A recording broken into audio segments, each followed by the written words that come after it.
On peut désormais surfer sur le web dans les calanques avec l'arrivée de la 4G.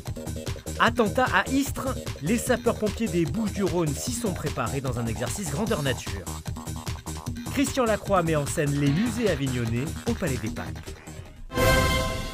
La 4G débarque dans les calanques de Marseille. Grâce à l'initiative de l'opérateur téléphonique Orange, les habitants et les touristes pourront désormais téléphoner, prendre des photos ou encore surfer sur le net, même dans les lieux les plus reculés et en mer. L'opération a été lancée ce matin dans la calanque de Morgiou. De nos jours, en fait, plus personne n'accepte d'être complètement déconnecté. Surtout que là, ce ne sont pas que des résidences secondaires, il y a des habitants qui vivent à l'année. Et donc c'est important de rétablir la communication avec la ville de Marseille, puisqu'on est sur la commune de Marseille tout en étant dans un petit bijou dans les calanques. Aujourd'hui dans les Bouches-du-Rhône, on couvre déjà 99,7% de la population. Et après on a des points sensibles comme par exemple cette calanque de Morgiou où les habitants ne recevaient plus. Avec l'installation de la 4G dans les calanques, Orange étend un peu plus la couverture numérique à Marseille, un point qui ravit Lionel Royer-Perrault, le maire des 9e et 10e arrondissements de Marseille. À Marseille, on est confronté à la fracture numérique. Il y a des quartiers, de par l'étendue de la ville, qui ne sont pas encore couverts par la fibre ou par la 4G. Et donc le fait d'avoir des opérateurs qui prennent l'initiative, comme Orange, d'aller au-devant de ces quartiers qui subissent la fracture numérique, eh bien c'est quelque chose qui, moi, me satisfait.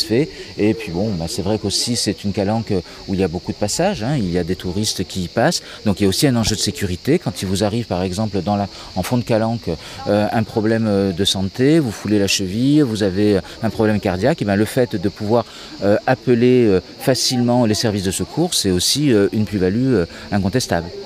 D'ici la fin de l'année, la calanque de Morgiou sera équipée de la fibre et Orange compte développer la 4G dans d'autres calanques marseillaises. Bonne nouvelle, en Provence, la mer est excellente pour la baignade. De quoi rassurer habitués et touristes en début de saison, même si quelques plages posent encore problème. Le bilan de la qualité des eaux de baignade est très bon, puisqu'on a plus de 98% des eaux de baignade qui sont de bonne qualité. Il y a un point de baignade de qualité insuffisante à La Ciotat, Saint-Jean-la Ciotat. Pour ces sites de qualité insuffisante, on ne peut pas se satisfaire de la situation. Donc on demande aux collectivités de mettre en place des mesures, et si ce n'est pas suffisant, on est obligé de s'orienter vers une fermeture administrative du site de baignade. Donc vous voyez, il y a un suivi très fin, parce qu'on prend bien en compte les enjeux touristiques très importants de notre région. La ville de Marseille fait des efforts très importants depuis plusieurs années, notamment au niveau du réseau d'eau pluviale. Et il y a une nette amélioration de la qualité des eaux de baignade.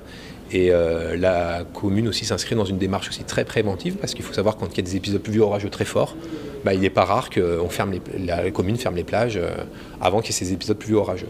Donc on pourrait dire aux touristes qui peuvent se baigner dans les eaux des plages de Marseille avec sérénité.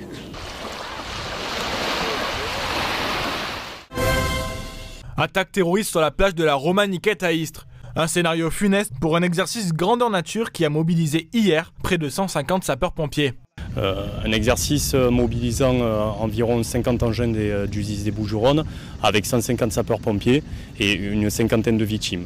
La thématique était une fusillade sur la plage avec un retranchement des terroristes en bout de plage.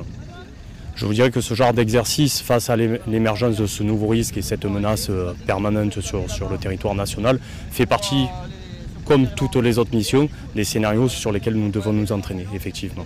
La première des problématiques est d'abord bien sûr une composante humaine, puisque nos sapeurs-pompiers sont des êtres humains et parfois il est difficile d'accéder aux victimes avant que le site soit sécurisé. Donc ça c'est une des premières problématiques. La deuxième problématique est bien sûr faire face rapidement à un afflux massif de victimes avec des pathologies plus ou moins graves. La clé de la réussite de ce genre d'opération d'abord repose sur une composante interservice forte, que ce soit les forces de sûreté, forces de police, forces spéciales, bien sûr une dimension avec les autorités préfectorales, communales. Donc la clé c'est se connaître pour mieux appréhender ce genre de scénario, d'événement. La deuxième clé repose sur une organisation et des moyens spécifiques d'équipement de nos sapeurs-pompiers, tels que gilets pare-balles, protection balistique, ou là, comme vous avez pu le voir ce matin, avec une composante nautique et l'intégration des secouristes aquatiques. Un pape de la création au Palais des Papes. La grande chapelle, habituellement vide, accueille le travail de Christian Lacroix, un projet unique réalisé en moins d'1 an. J'ai une espèce de petite voix qui m'a fait dire qu'il fallait y aller, même si c'était un peu court.